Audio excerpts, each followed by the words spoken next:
د ژوندون نړیوال راډیو ټلویزیون قدرمنو لیدونکو په سلامونو او نیکو هیلو مو هرکلی کوم. خدای دې وکړي چې تېره اونۍ مو ښه تېره کړې اوسي. دا د بیا یو ځل بیا د شتمنۍ خپرونه ده او زه فرحنه ځلکوزي ستاسو په درانه حضور کې حاضره شوې یم. قدرمنو هېوادوالو، لکه څنګه چې تاسو په نورو خپرونو کې ولیدل چې موږ ګڼو فابریکو ته لاړو، د هغوی تولیدات مو تاسو در وپېژندل. هېواد اوس دې برخې ته رسېدلی دی چې خپله موږ فابریکې ولرو، دلته راسي تجاران سرمایه ګزاري وکړي، ځوانانو ته د کار زمینه برابره کړي. موږ هم نننۍ داسې فابریکې ته راغلي یو چې هغوی به د تولیداتو په اړه تاسو ته څه نه وایم او وروسته به په خپرونه کې خپله پوه شئ چې موږ کومې فابریکې ته راغلي یو او څه تاسو در پېژنو، څه تاسو در معرفي کوو او هغلته څومره کسان په کار بوخت دي، دوی څه تولیدوي. ځکه دا به ډېر جالبه سي تاسو ته چې موږ نننی کار له کوم ځای نه پیلوو، په کوم ځای پای ته رسوو، څه تولیدوو. د دې لیدونکي اوسئ. فرحنه ځلکوزي په خپرونه کې یوازې پرې نه دی.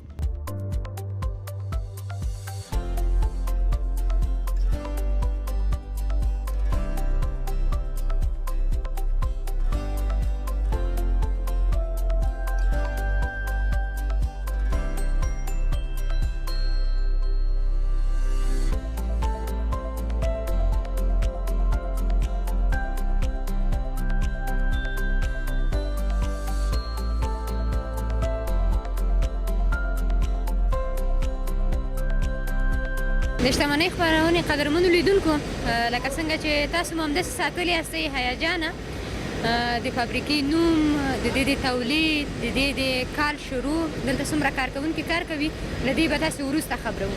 اوس چې زه کوم ځای کې ولاړه یم، هغه څه چې تولیدېږي له دې شیانو تولیدېږي. دا پلاستیک دی، دوی له هندوستان نه راواردوي او دلته بالاخره ماشین آلات به هم دوی د ګڼو هېوادونو نه راوارد کړي وي دلته تر څو دغه فابریکه فعالیت شروع وکړي. تر ډېره به تاسو لیدلي وي د پوډرو، دې ته ورته د نورو خلطې، هغه خلطې دلته تولیدېږي. دا چې څنګه تولیدېږي په خپرونه کې زموږ ملتیا وکړئ، زموږ سره تر پایه په خپرونه کې اوسئ، وګورئ چې نن موږ کوم کار سرته رسوو. د خپرونې قدرمنو لیدونکو، لکه څنګه چې موږ تاسو ته وویلې فابریکې څه وخت فعالیت شروع کړی، څومره کارکوونکي پکې کار کوي او دې ته ورته خام مواد له کومه کوي، له کوم هېواد نه یې راوریدوي. دا ټولې هغه پوښتنې دي چې حاجي صاحب له موږ سره په خپرونه کې دی، هغه به یې موږ ته په خپرونه کې ځواب کړي. دی به راته لومړی ځان معرفي کړي. بسم الله الرحمن الرحیم. زما نوم حشمت الله رضا، د افغان پرنټینګ د فابریکې رئیس یم. حاجي صاحب دا راته ووایي په لومړۍ کې چې فابریکې کوم کال باندې په فعالیت شروع کړې، د څو کاله کېږي چې دغه تاسو دغه کاغذي کڅوړې تولیدوئ او د دې ترڅنګ خام مواد له کومه کوئ؟ ښه، ډېره ښه پوښتنه مو وکړله. موږ تقریبا د 96 کال کې د دې تدابګزاري وکړله او په 99 کال کې موږ په دې فابریکې کې رسما کار پیل کړ او چې موږ دا خام مواد پخوا به هم د پاکستان او ایران نه راواردول، اوس موږ لاسرسی پیدا کړ. موږ خام مواد د هندوستان نه او عربستان سعودي نه او چین مملکت نه دې ملکونو نه موږ راواردوو. حاجي صاحب دا راته ووایي چې څومره د خپل کار نه راځي او دلته له تاسو سره څومره ځوانان په کار باندې بوخت دي؟ الحمدلله خپل کار نه خو موږ په دې راځي ځکه چې موږ دا کوم کار شروع کړی دا وطن دپاره یو خدمت دی. ځکه د دې نه مخکې زموږ ډېر زیات خلک سرګردانه به وو په دې عرصه کې چې څوک کار کوي. زه به وروسته تاسې ته تشریح کړم دا کوم د چپسو، سلانټي، پوپاک، کیکو دپاره، د دې دپاره د پوښونو تولید موږ لرو. مثال د پوډرو دپاره، جامو وینځلو پوډرو دپاره، د دې د صابون دپاره، دا ټول تولیدات به چې دا به پاخه مواد د خارج نه راتلل.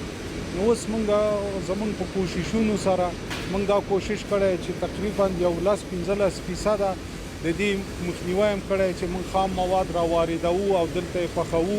یعنې پخول دا مطلب چې موږ یې چاپوو، را جوړوو او دې د خپلو کاریانو ته په لاسرسۍ کې ورکوو.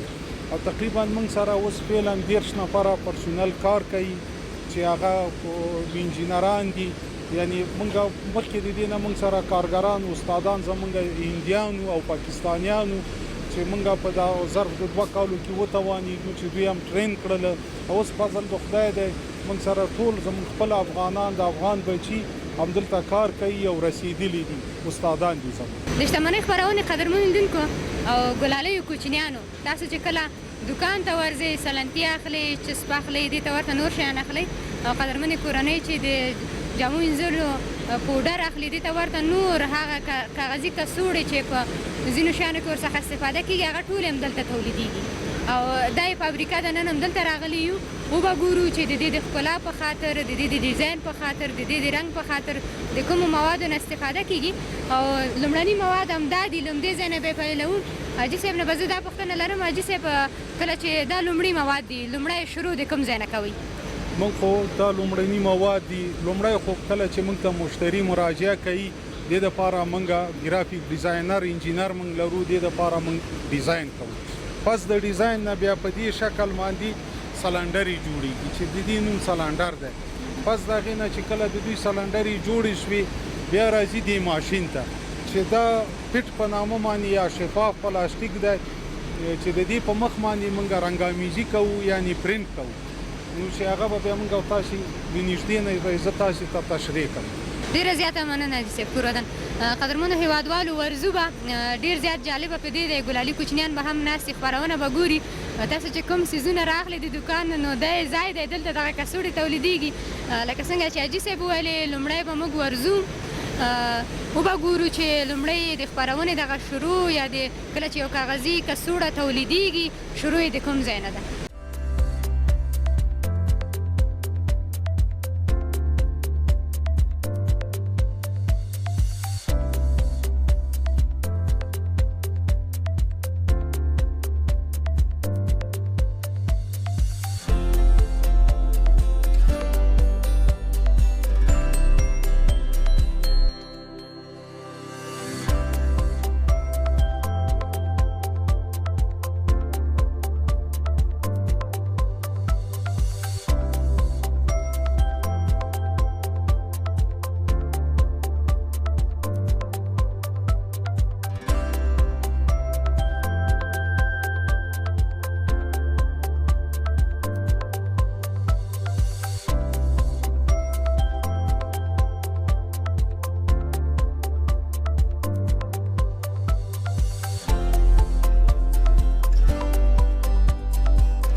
قدرمنو لیدونکو فرحنا زلکو زه ستاسو په درانه حضور کې ده او دلته هم راغلی یو تاسو ماشین ګورئ چې هغه پلاستیک یا خام مواد چې موږ تاسو ته په خپرونې په شروع کې در وپېژندل دغلته یې لومړی ته مراحل دي له دې ځایه به شروع کوو زموږ کار به له همدې ځایه شروع کېږي وبه ګورو چې دا پلاستیک کې نور کوم څیزونه استفاده کېږي تاسو چې ګورئ عادي پلاستیک دی هغه پلاستیک چې موږ او تاسو ډېر لیدلی دي یعنې د دغه پلاستیکونو نه دا چې د دې پلاستیک کې د کومو موادو نه استفاده کېږي د رنګونو په خاطر د ډیزاین په خاطر څنګه ورته ډیزاین ورکوي دا ټولې هغه پوښتنې دي چې حاجي صاحب به یې موږ ته جواب کړي او بیا به هم دا راته ووایي چې مثلا دوی له دې نه وروسته بیا چیرته ځي خو لومړی به موږ ته دغه برخه راوپېژني حاجي صاحب موږ ته ووایه چې خپرونه له یا کار له همدې ځای نه شروع کېږي په خپرونه کې موږ به کار له همدې ځایه شروع کوو دا برخه موږ ته راوپېژنئ چې دغلته تاسو کوم کوم کارونه کوئ ډېره ښه خبره ده دغه کوم پلاستیک چې مخکې ما تاسې ته وښوده چې شفاف یا پټ په نامه باندې یادېږي دا دغلته موږ بندوو بیا د دې نه هاخوا ته رنګامیزي کېږي چې هغه به اوس موږ او تاسې عملاً وګورو قدرمنو هیوادوالو لکه څنګه چې حاجي صاحب موږ ته وویلې کله چې لومړني موادو نه دلته استفاده وشوه په دې ماشین کې تاسو ولیدل حاجي صاحب ویل چې له دې نه وروسته موږ پلاستیکونو ته رنګ ورکوو ګڼ هیوادوال یا ګڼې فابریکې چې دوی ته خپل هغه لوګو راوړي دوی ته ورته نور څیزونه راوړي دوی ته فرمایش ورکوي دوی ته به وایي چې یا ماته ګلابي رنګ کاغذ جوړ کړه یا شین رنګ کاغذ جوړ کړه دې ته ورته نور رنګونو نه دی استفاده کوي وبه ګورو چې دویم پړاو کې پلاستیک کوم رنګ ځان ته نیسي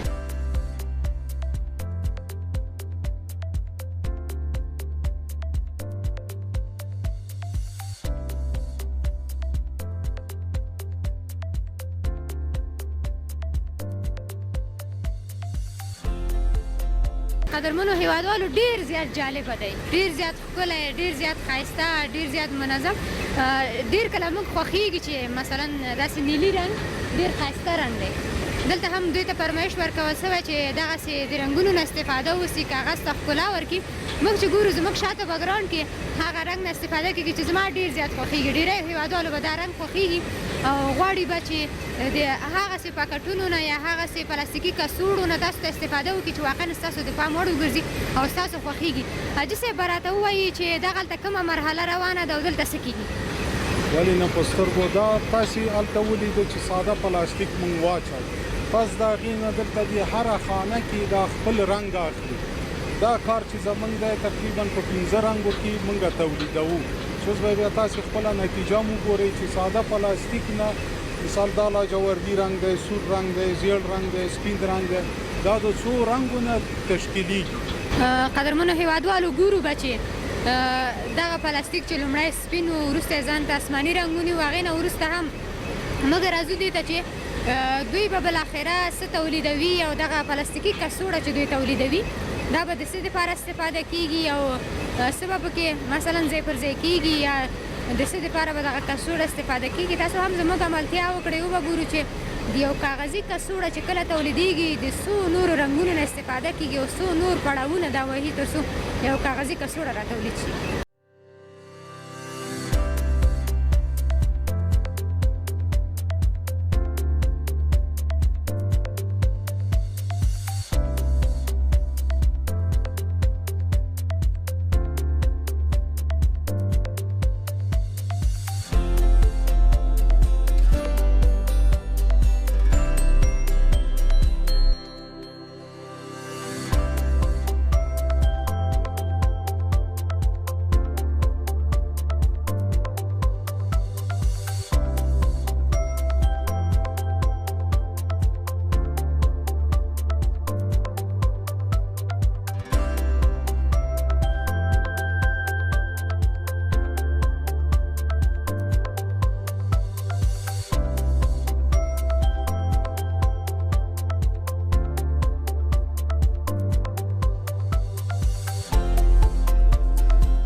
د خپرونې قدرمنو لیدونکو، لکه څنګه چې تاسو ولیدل موږ لومړی تاسو ته عادي پلاستیک در وښودل چې یو سپین پلاستیک و، هغې نه وروسته هغې کې د سور رنګ نه د سپین رنګ نه دې ته ورته ژیړ او نور رنګونه ول چې استفاده ورڅخه اوسه په شاټونو کې به تاسو لیدلي وي. علي جان اخیستي دي تاسو شاټونه، هغه رنګونه تاسو هم ولیدل چې کله د نکریزو یو ډبی یا د نکریزو یو قطۍ را تولیدېږي د کومو رنګونو نه ورڅخه استفاده کېږي او څومره په زحمت دا را تولیدېږي که نه.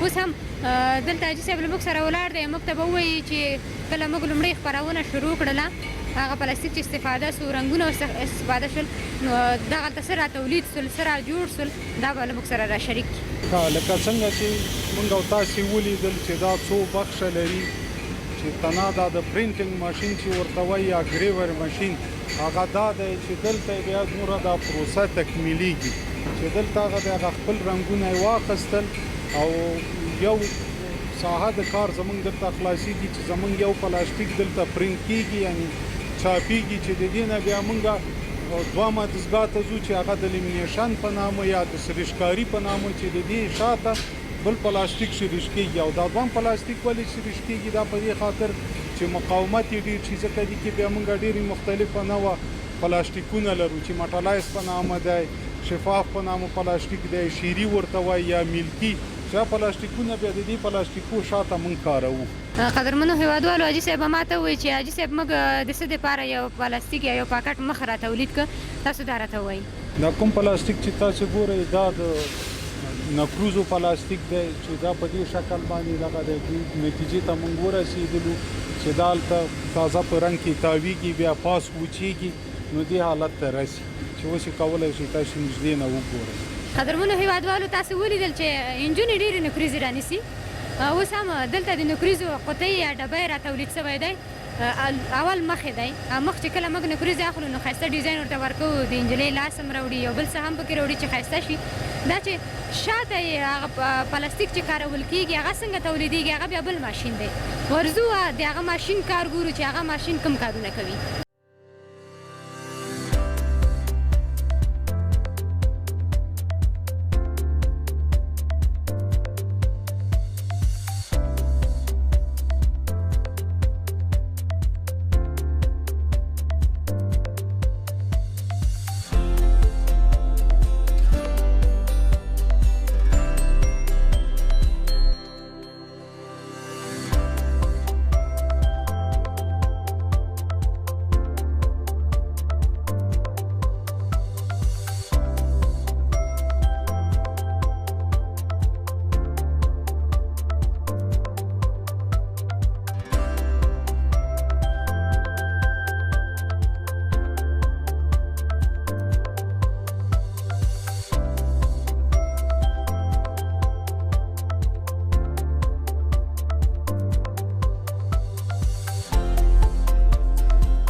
قدرمنو هیوادوالو لکه څنګه چې ما په انانس کې تاسو ته ویلې چې موږ ورځو دوهم ماشین ته وګورو چې دوهم ماشین کوم کارونه سرته رسوي او دلته د څه دپاره یو کڅوړه تولیدېږي هغه پلاستیکي کڅوړه. حاجي صاحب راته د دغه ماشین ته مراحل ووایي چې دا ماشین کوم کارونه سرته رسوي.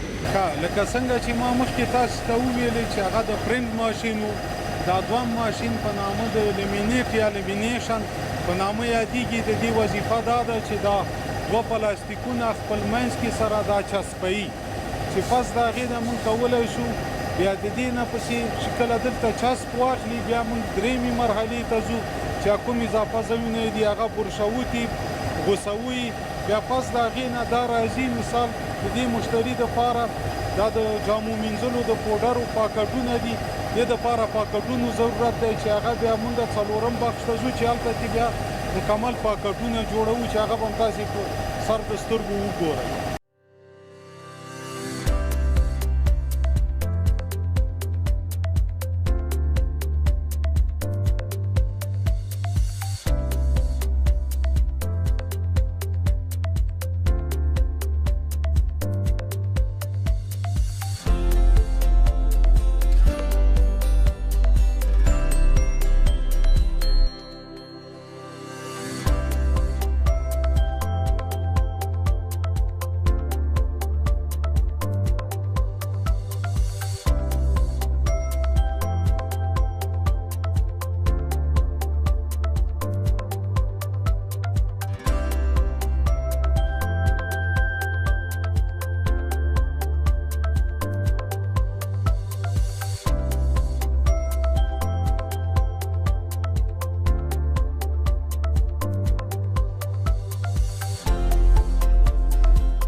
قدرمنو هیوادوالو لکه څنګه چې تاسو ولیدل دغه درېیمه مرحله ده چې یو پلاستیکي کڅوړه تولیدېږي. هغه که د هر څه دپاره وي د صابون دپاره د نکریزو دپاره د پوډر دپاره د کیک دپاره د نورو څیزونو دپاره وي خو دا یې درېیمه مرحله ده. درېیمه مرحلې ته موږ دلته راغلي یو. تاسو بګراونډ کې زموږ ماشین ګورئ کله چې دا کاغذ تولیدېږي اضافي کوږوالی لویوالی دې ته ورته نور کمې کاسیانې لري. حاجي صاحب راته د دې ماشین په اړه ووایي چې دا ماشین کوم کارونه سرته رسوي. ډېر ښه لکه څنګه چې موږ او تاسې ولید اولې مرحله او دویمه مرحلې نه تېر شولو دا درېیمه مرحله ده دا د کټایي ماشین دی. دلته کوم پلاستیکونه چې زمونږ بغلونو کې اضافه وي دا بروش کېږي د دې هغه اضافه ساحې موږ اخلو چې بیا پس د دې نه بعضې پلاستیکونه په دې شکل موږ رول آماده کېږي او بعضې بیا د دې ځینې ځي څلورمې مرحلې ته کوم څوک چې رول غواړي نو همدلته یې کار تمامېږي د رول په شکل یې ورکوو فابریکو و دې ته او بعضې خلک چې بیا موږ ته فرمایشونه لري د پاکټونو چې هغه بیا څلورمې مرحلې ته داخليږي چې هغه د پاکټ جوړونکي په ماشینو په نامه یادېږي چې هغه به هم زه تاسو ته اوس وښیم د خپرونې قدرمنو لیدونکو لکه څنګه چې حاجي صاحب ویلې ډیری شرکتونه دي چې دوی ته فرمایش ورکوي چې کاغذي کڅوړه ورته هم جوړه کړي خو ډیری بیا په دې شکل ترې نه وړي په دې خر چې هغه بیا خپله جوړوي دغه درېیمه مرحله وه د ځینو کسانو کارونه په درېیمه مرحله کې خلاصېږي هغوی چې پاکټ غواړي نو بیا مجبوره دی چې څلورم ماشین ته هم دوی دغه ویسې انتقال کړي تر څو هغه کڅوړې هغه خلطې چې دي هغه آماده شي دغه هم زموږ درېیمه مرحله وه ورځو څلورمې مرحلې ته تاسو ته به هغه ماشین په اړه معلومات درکړو چې هغه کڅوړې په بشپړه معنا تیاروي بیخي آماده کوي بیا اړتیا نشته چې په دې شکل یې ویسي زموږ ملتیا وکړي په خپرونه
هیوادوالو یو ځل بیا تاسو ته ښه راغلاست او هرکلی څلورم ماشین سره ولاړ یو په شاټونو کې تاسو ولیدل علي جان د خیر اوس یې اخیستي ول چې د مالګې یو پاکټ څنګه راتولیدېږي هر ګړۍ یو ماشین چې هر رقم چالانېده تاسو ته علي جان شاټونه واخیستل تاسو ولیدل چې دغه پاکټ را تولید سو د مالګې یو پاکټ دی حاجي صاحب به راته د دې ماشین د کارونو په اړه نور معلومات راکړي نور معلومات به د ده د خپلې خولې نه واورو لکه څنګه چې موږ او تاسې ولیدل اوله مرحله د پرنټ وه دوام بیا لیمینیشن ته راغلو درېیمه مرحله هغه وه چې هغه اضافه ځایونه یې موږ کټ کول رولونه مو اړه کول که د چا رول پکار وي نو هماغه ځینه وړه څلورمه مرحله یې دا ده چې که د چا دپاره مثال پاکټ فرمایش یې موږ ته راکړی چې موږ آماده پاکټونه په دا ماشین کې تولیدوو د شتمنۍ خپرونې قدرمنو لیدونکو لکه څنګه چې تاسو ولیدل زموږ لومړی مراحل دوام دریم څلورم مراحل مو هم ولیدل چې یو پاکټ را تولید سو اوس به ځو د ګرافیکار شعبې ته ځکه چې دغه پاکټونه چې تولیدېږي هغه که د مالګې دپاره وي د کیکونو دپاره وي د نکریزو دپاره وي دې ته ورته د کالو انځرو د پوډر دپاره وي دا یو ډیزاین ته اړتیا لري وبګورو چې ګرافیکار دغه برخه کې څومره مهارت لري هغه په کوم شکل دغه پاکټونه مثلا ډیزاین کوي بیا وروسته یې دوی دلته تولیدوي هغه هم را سره وګورئ هغې نه وروسته بیا ورځو یوه لنډه مرکه هم تاسو ته زموږ عملتیا وکړو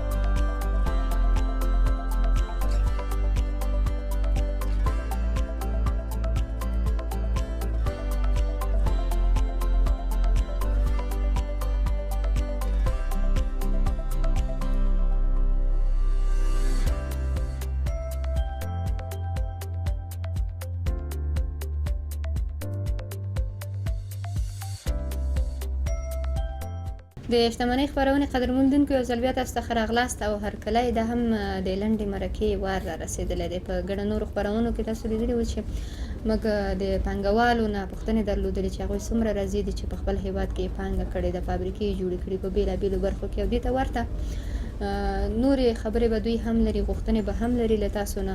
د دې ترڅنګ د امنیت مسله ده چې ګڼ تجاران ورسره مخ دي. تاسو به هم لیدلي چې زموږ ځینې تجاران د ستونزو سره مخ شول، حتی اولادونه یې وتښتول شول. خو بیا هم که اولادونه یې تښتول سوي اوسي، بیا هغه یې د لاسه هم ورکړي دي، چا ورته پاملرنه نه ده کړې. راګرځو حاجي صاحب به هم د زړه خواله را سره وکړي او د دوی له زړه نه به هم خبر سو چې دوی د خپلې سرمایه ګزارۍ نه، د خپلې پانګې نه چې په ګران هېواد افغانستان کې یې کړی د څومره راضي دي.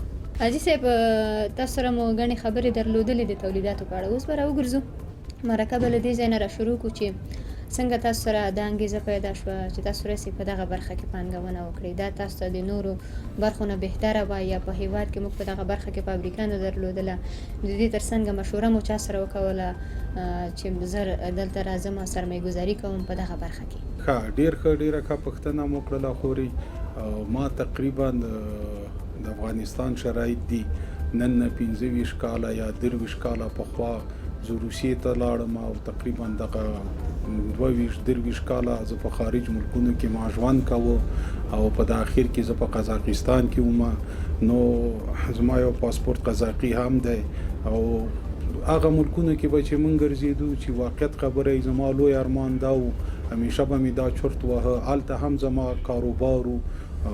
ما به دا کوشش کوو چې خپل وطن کې، ځکه چې دا زمونږ وطن دی، دا مور ده، هیڅ امکان دی نه لري ځکه د دې وطن مونږ ډېر قرضداري. نو همدغه انګېزه او همدا باعث وله چې زه راغلم خپل وطن ته. تقریبا دغه 3 کال دی چې خپل وطن کې دغه د افغان پرنټ په نامه یا د افغان چاپ په نامه دا فابریکه شروع کړله چې اوس فعالیت لرو. نو لوی انګېزه همدغه وه چې ځکه نور ملکونو کې مونږ ولیدل، ځکه د هر ملک آبادي او خودکفایي کېده او اساسي هغه بنسټ همدا صنعت دی. ځکه چې یو ملک صنعت ونه لري، زراعت ونه لري، نو هیڅ وخت هغه ملک پیشرفت نشي کولی. همدغه هغه باعث شو چې موږ نورو خارج ملکونو کې ولیدو، دغه بعضې کارونه هم کاپي کړله او راغلو په خپل وطن کې، ګران وطن کې سرمایه ګزاري وکړله. نو اوس اوسه پورې خو الحمدلله خوشحاله یو، توکل په خدای دی، باقي به ګورو. قدرمن لیدونکو، لکه څنګه چې حاجي صاحب وویلې، حاجي صاحب راځو تاسو چې بهرنیو هېوادونو کې اوسېدلی، هغلته څومره مثلا خپلو پانګوالو ته د هغې هغه حکومتونو، هغه دولتونو هغوی ته څومره کاري زمینه برابره کړې وه؟ که هغوی غوښتل چې راسي پانګه وکړي یا فابریکه جوړه کړي یا شرکت جوړ کړي یا کوم بل څه جوړ کړي د خپل هېواد لپاره، هغوی ته څنګه حکومت تضمین ورته ورکاوه؟ د امنیت مسله، دې ته ورته د امکاناتو مسله هلته څنګه وه؟ ډېره ښه پوښتنه مو کړله خورې. په هغه وخت کې چې نن نه 3 کاله یا 4 کاله مخکې چې کوم کاروبار یا ژوند موږ په قزاقستان کې کوو، هلته داسې اصولو چې څومره صنعتکاران به وو یا به سرمایه ګزاران وو، دې سره به په میاشت کې یا د اقل په 3 میاشتو کې یو دفعه د والي دغه ښار مستقیم ورسره خبرې کولې، دوی نه به د دوی د مشکلاتونو پوښتنه کوله او د دولت په سطح باندې به ډېر زیات کومکونه ورسره کېدل. لکه چا به چې یو کارخانه غوښتل جوړ کړي، نو دوی ته باید د امکانات د ځمکې دولت برابرول، غیر د هغې نه به نور مالي کومکونه ورسره نغدي هم کول او بعضې وخت کې به یې د محصولونو نه معاف کړل. بعضې وخت کې اکثره وخت به داسې راته چې مثال برق د بیل به چې پې راته، هغې کې به یې ورسره کومک کوو. یعنې ډېر زیات به یې دا کوشش کوو چې یعنې دا زموږ د خپل سترګو لیدلی حال دی. د 2000 کال د را په دې خوا په قزاقستان کې کله چې 2000 کال شو، نو هلته ډېر زیات د غنمو کښت کم و. پس د 2000 کال د همدا کومکونه د دولتو چې دا دهقانان یې په پښو ودرول، چې کله دهقانان په پښو ودرېدل، غنم ډېر شو، نو بیا ورپسې آهسته آهسته دغه میلونو والا کومې چې ژرندې دي د وړو، دوی سره یې کومکونه کول. اکثر یې وخت به مثال دوی چې ایکسپورټ مواد لیږل، دوی ته به 12% ټکس خپله دولت ورکوه. نو هغه ملکونه او که موږ بیچاره وطن موږ سره داسې پرتله کو، ډېر زیات تفاوت دی پکې. زموږ وطن کې دا ډېر زیات مشکلات دي، د امنیتي مشکلات دي مثال نورې ستونزې ډېرې ګڼ شمېر ستونزې دي. اوس لکه موږ چې کوم واردات لرو موږ دپاره ډېر زیات خنډونه په ګمرکونو کې ایجاد شوي دي. ګمرکونه ته موږ معافیت ما په خپله معافیت کله چې دا ماشینري مې را واردوله هرات په ګمرک مې معافیت واخیسته. ولې دا هلته داسې یو برخورد را سره وکړه لکه یو ناچله اسناد چې ما وړي. حتی تر دې پورې ما ته وویل شو چې شما پولشویی میکنید. یعنی دا ډېر مسایل دي په افغانستان کې. کوم مشکل به سړی یاد کړي. هره لحظه هره دقیقه زموږ په خطر کې ده. د ټولو صنعتکارانو تجارانو زموږ د دولت نه لوی خواهش دا دی چې خپل صنعتکارانو ته لږه توجه وکړي. اوس فرض کما دا کوم ځای کې چې تاسې فلم برداري وکړله تاسې دا ثبت د ویډیو هم وکړه دا ټول انګار او دا فابریکه دا ټوله کرایي ده. موږ په کرا ناست یو. دا غټ مشکل دی ځکه زموږ حق دی. موږ دې وطن دپاره خدمت کوو. دا خو دومره سخته خبره هم د دولت دپاره نه ده. یعنی دا ظرف د 4 ساعتو کې دوی معلومولی شي چې کومه فابریکه دار په واقعیت کار کوي او چا دلته ځمکې اخیستې دي نورو ته یې په کرایي ورکړي دي. زمونږ ملک د واسطه بازي نه د دې نه خالي نه دی. نو ډېر زیاتې ستونزې زمونږ شته دی.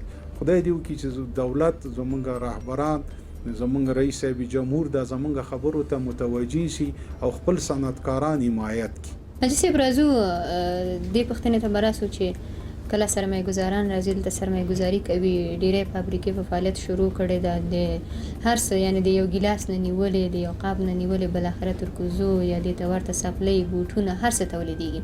خو هیوادوال بیا د هغوی لاسنیوی نه کوي نسبت چې راسي خپل د هیواد تولید راونیسي هغې څخه استفاده وکړي. ځي وایي دا شاید یا د ترکیې نه راغلی د ایران نه راغلی د پاکستان نه راغلی دا به ښه کیفیت ولري او که په لوړ قیمت هم وي هغوی رانیسي. راځو ستاسو کاروبار ته څنګه ستاسو کاروبار څنګه دی؟ هیوادوال څومره ستاسو لاسنیوی کوي څومره راځي تر څو د تاسو د فابریکې نه استفاده وکړي؟ تر پخوا به تاسو په خپلو خبرو کې موږ ته وویل چې کله موږ هلته خپرونه ثبتوله چې دغه پاکټونه یا دغه څیزونه به د پاکستان یا د ورته نورو هیوادونو نه راتلل. اوس ستاسو کاروبار څنګه دی؟ هیوادوال څومره تاسو سره مرسته کوي تر څو تاسو هم په پښو درېږئ او هغوی هم د خپل هیواد د تولید نه استفاده وکړي؟ تاسې ډېره ښه پوښتنه وکړله. البته چې دا فابریکه صرف په نامه زمونږ د موږ دلته په خدمتګارانی دا فابریکه اصل کې زمونږ د وطنوالو ده د وطندارانو ده. دا فابریکه موږ په دا خاطر جوړه کړې ده چې خپل وطن کې خدمت وکړو. تاسې دا سوال و چې که چېرته موږ نه د زمونږ وطنوال مواد وانخلي که دغه چې زمونږ فابریکې که نورې فابریکې که چېرته موږ نه په بازار کې د دوی تقاضا نه نو دا معلومه خبره ده چې دا فابریکې سقوط کوي. نو دا په ټولو وطندارانو دا زمونږ غږ دی دا زمونږ خواهش دی چې دوی باید د وطني تولیداتو نه استفاده وکړي چې تر څو زمونږ فابریکې کار وشي کړلی. هر ملک ته چې لاړ شي هر وطن خلک یعنی ما مخکې تاسو ته ویلي چې په ډیرو ملکونو کې دغه مجبوریتونو انقلابونو دې ته اړ کړلو چې ډیرو ملکونو کې موږ مهاجرت وکړو ژوند هم وکړو. هر ملک کې دا کوشش دا کوي چې د خپل وطن تولیدات واخلي او هر هغه وطن کې چې خپل وطن تولید ته د قدر په سترګه ګوري هغه خلک کامیاب دي. حاجي صاحب راځو لومړی له تاسو مننه کوو چې موږ ته مو وخت راکړه تر څو راغلو له تاسو سره مو یوه خپرونه درلودله ځکه دا زموږ حق دی چې راسو دلته خپرونې وکړو تر څو هغه ګران هېواد افغانستان کې چې کومې فابریکې فعالیت شروع کړی د هغې څخه باید په هره برخه کې چې هغوی وي هېوادوال باید ورڅخه استفاده وکړي هېوادوال باید د تجارانو لاسنیوی وکړي. راځو ستاسو یو پیغام ته د زړه هغه بړاس چې دی هغه راته ووایي چې څه پیغام لري څه غوښتنه لري د حکومت څخه. ښه نړۍ مننه تاسې نه او ستاسې د رهبری ټیم نه او د ژوندون ټلویزیون نه چې دا زمینه موږ ته مساعده کړله چې زمونږ د صنعتکارانو غږ واوري او هموطنانو دا وطندارانې زمونږ واوري. زمونږ خواهش فقط دغه دومره دی چې د محترم رئیس صاحب جمهور نه که چېرته کوم وختي چا د طرف نه ورته دا زمونږ خبرې ورسیږي ځکه موږ ډېرې زیاتې ستونزې لرو. اول امنیتي مشکلات دي او غیر د امنیتي مشکلاتو نه بل موږ دغه ګمرکاتو کې ډېرې زیاتې ستونزې لرو. اگر چې موږ په نامه وطاقه تجارت لرو خو هیڅ کومک د واقعي صنعتکار سره نه دی شوی هیڅ نوه کومک نه دی شوی. حتی دغه د موږ په کرایي ځای کې فعالیت کوو. نو دا ټولې ستونزې دي دا ټول هغه شیان دي چې ټولو ته معلومې هم دي، خو دا دی چې پې غور نه کوي. خدای دې وکړي چې دوی په دې شیانو غور وکړي او دا د خپلو صنعتکارانو لاس ونیسي. حاجي صاحب ډېره زیاته مننه، کور ودان سلامت اوسئ. قدرمنو هېوادوالو له تاسو هم مننه کوم چې په خپرونه کې همیشه زما ملتیا کړې ده.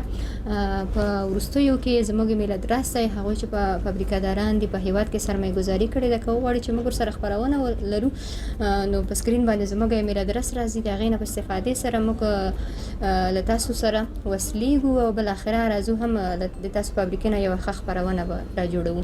تر بلې خپرونې ما ته اجازت راکړئ. د الله په امان.